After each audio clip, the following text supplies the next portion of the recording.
The jungle was silent, unnervingly so.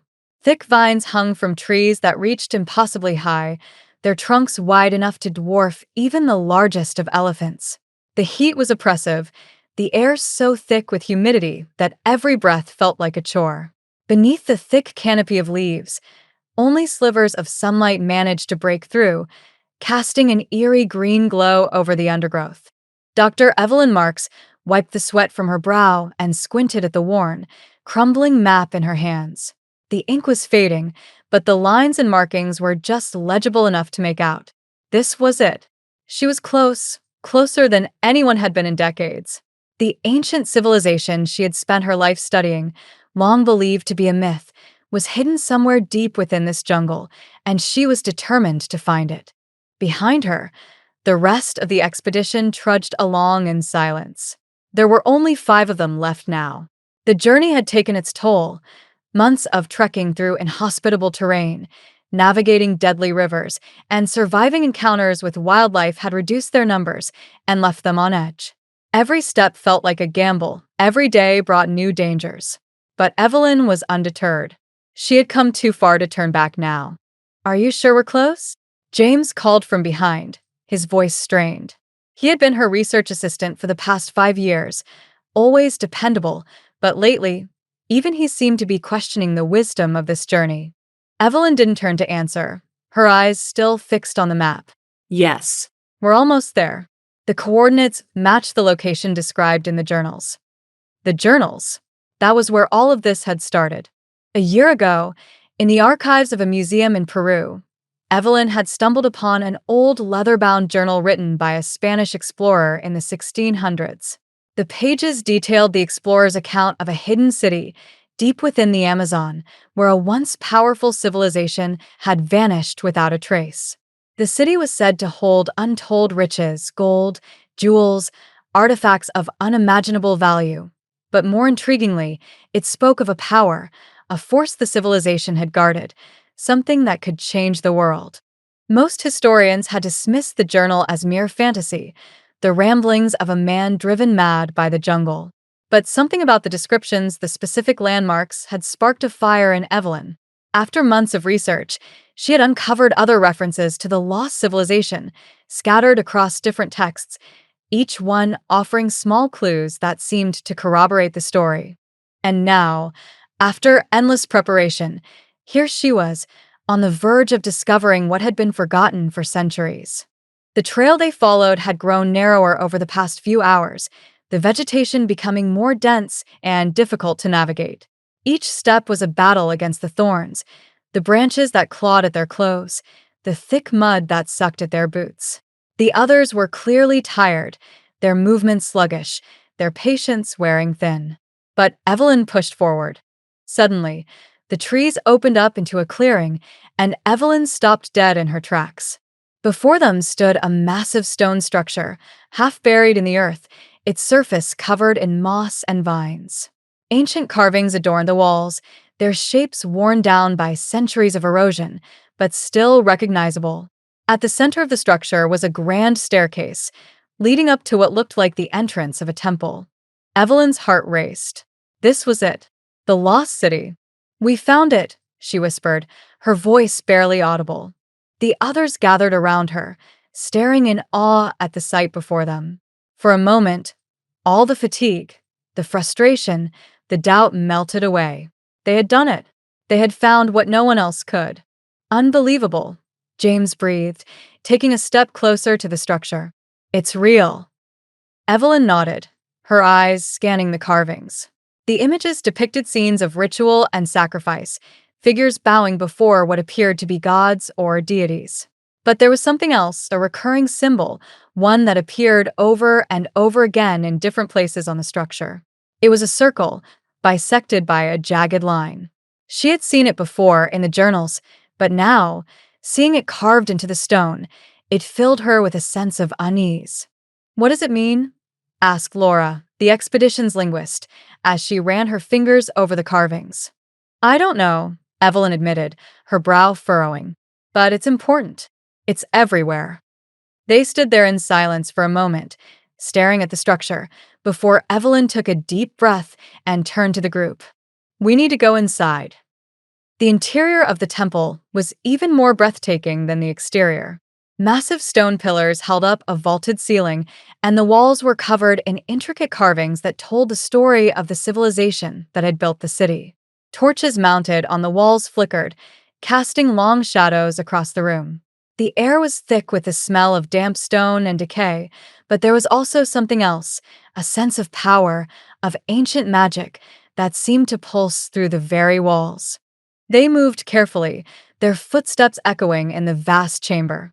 As they made their way deeper into the temple, they came upon a massive stone door, sealed shut with a heavy, intricate lock. It was covered in symbols, the same bisected circle that had appeared outside, as well as other unfamiliar glyphs. "This is it," Evelyn said, her voice hushed with awe. "This is where they kept it." "Knew it wouldn't be easy," James muttered, eyeing the lock. "Any idea how to open it?" Evelyn knelt in front of the door, examining the symbols closely. The glyphs seemed to tell a story, but she couldn't quite make sense of it. It was as though they were missing a key, a piece of the puzzle that would reveal the meaning. She glanced back at Laura. "What do you make of this?" Laura stepped forward, her brow furrowed as she studied the carvings. "It's complicated. It looks like a combination of different ancient scripts, some of which I recognize, but others are unfamiliar. This isn't just a lock, it's a warning." "A warning?" James asked, his voice laced with concern. Laura nodded slowly. "It's hard to translate exactly, but it seems to be saying that what's inside is dangerous, that it should be left undisturbed." Evelyn felt a chill run down her spine. She had read about the warnings in the journals, the tales of a force that had been sealed away for a reason. But she had always assumed they were exaggerations, myths designed to keep people away. Now, standing in front of the door, the weight of those warnings felt very real. But she had come too far to turn back now. "We have to open it," she said, her voice firm. "We need to know what's inside." The others exchanged uneasy glances, but no one argued. They had all signed up for this expedition, knowing the risks. And now, standing on the precipice of one of the greatest discoveries in history, there was no turning back. It took hours of careful work to decipher the lock. Evelyn and Laura worked together, painstakingly translating the symbols and aligning the mechanisms that would release the seal. Finally, with a soft click, the massive stone door began to creak open, the sound echoing through the chamber. Behind the door was a narrow passage, its walls lined with more carvings and glyphs. The air was colder here, and the sense of unease that had been lingering at the edges of Evelyn's mind grew stronger. Still, she pressed on, leading the group into the passage. At the end of the passage was a large circular room, dimly lit by shafts of light that filtered in from cracks in the ceiling. In the center of the room stood a stone pedestal, and atop it, a strange object, a small, intricately carved sphere, pulsing faintly with a soft, golden light. Evelyn's breath caught in her throat. This was it, the source of the power the civilization had guarded so fiercely. She approached the pedestal slowly, her eyes locked on the sphere. It was beautiful, almost hypnotic in its design, the carvings on its surface similar to the glyphs they had seen throughout the temple. As she drew closer, the light grew brighter, casting long shadows across the room. "Wait," Laura called from behind. "Be careful. We don't know what that is." Evelyn hesitated, her hand hovering just above the sphere. She knew Laura was right. There was so much they didn't understand. But the temptation was overwhelming. This was what they had come for. This was the discovery that would change everything. She reached out and touched the sphere. The moment her fingers made contact, the room erupted with light. A deafening roar filled the air as the ground beneath them began to tremble. The carvings on the walls glowed with the same golden light as the sphere, and the air seemed to vibrate with energy. Evelyn stumbled back, her heart racing, but the sphere remained in place, pulsing with increasing intensity. "What's happening?" James shouted, his voice barely audible over the noise. Evelyn didn't answer. She couldn't. The light was too bright, the noise too loud. And then, just as suddenly as it had started, the trembling stopped. The light faded, and the room fell silent once more. Evelyn blinked, her vision blurry. As her eyes adjusted to the dim light, she realized that something had changed. The pedestal was gone. The walls of the room had shifted, the carvings rearranging themselves into new patterns. And standing in the center of the room, where the pedestal had once been, was a figure. It was a man, or at least it resembled a man. He was tall, with sharp, angular features, his skin glowing faintly with the same golden light as the sphere. His eyes, cold and unblinking, locked onto Evelyn's. "Who are you?" Evelyn whispered, her voice barely audible. The figure didn't answer. Instead, he took a step forward, his movements fluid and unnatural, like a puppet on strings. Evelyn's heart raced. She had read about this. The Guardians. The civilization had created them to protect the city, to guard the power within. But they had been lost to time, just like the city itself. "You shouldn't have come here," the figure said, his voice low and resonant.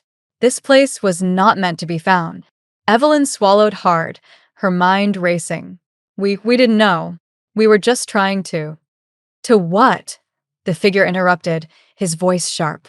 "To claim the power that was never yours to claim? To take what was sealed away for a reason?" Evelyn took a step back, her heart pounding in her chest. "We didn't mean to disturb anything. We were just looking for answers." The figure's eyes narrowed, the light in the room growing brighter. "There are no answers here, only consequences." Evelyn glanced back at the others, her mind racing. They needed to leave. "Now." "We'll go," she said quickly. "We'll leave. We won't take anything. Just let us go." The figure stared at her for a long moment, his expression unreadable. Then slowly he nodded. "Go," he said. "But know this. What you have awakened cannot be undone. The power of this place will find you again, whether you seek it or not." Evelyn didn't need to be told twice. She turned and bolted for the passage, the others close behind her. They ran through the temple, their footsteps echoing in the silence, the weight of the figure's words heavy on their minds. As they emerged from the temple and into the jungle, Evelyn's heart raced with a mixture of relief and dread. They had found the lost city, but at what cost? She didn't know. But one thing was certain. The expedition had changed them. And whatever they had awakened in the temple was far from forgotten.